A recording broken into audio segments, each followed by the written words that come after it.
Kita punya sumpah gitu ya, semua petugas kita tersumpah, ruang RPH juga restriktif.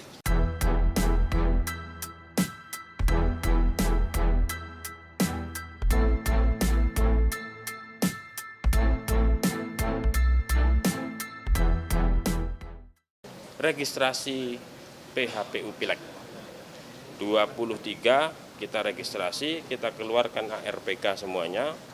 Seluruh permohonan pemohon pada saat ARPK berarti berubah menjadi perkara. Kalau sudah menjadi perkara, wajib hukumnya untuk disidangkan. Insya Allah kita mulai sidang PHPU Pileg itu 29 April.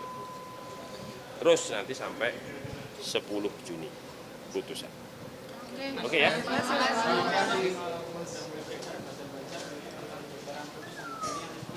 Bahwa RPH ini steril dan tidak akan bocor seperti apa? Kita sudah punya mekanisme untuk mensterilkan RPH gitu ya. Kita punya teknologi, kita punya mekanisme yang kita punya sumpah gitu ya. Semua petugas kita tersumpah. Ruang RPH juga restriktif, tidak semua orang bisa melintas atau bahkan masuk gitu ya. Semua mekanisme untuk mencegah kebocoran informasi apapun dari RPH sudah kita lakukan. Jadi kami memastikan kalau ada bocor-bocor itu tentu bukan dari Mahkamah Konstitusi. Pengawalan polisi di ruangan RPH dan screening terhadap handphone.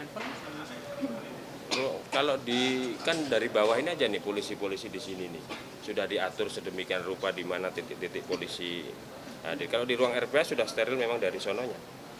Itu kan yang dari lift itu kan akses ke lift itu kan tidak semua orang bisa.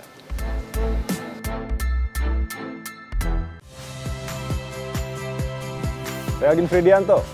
Saksikan terus program-program Kompas TV melalui siaran digital, pay TV, dan media streaming lain. Kompas TV, independen, terpercaya.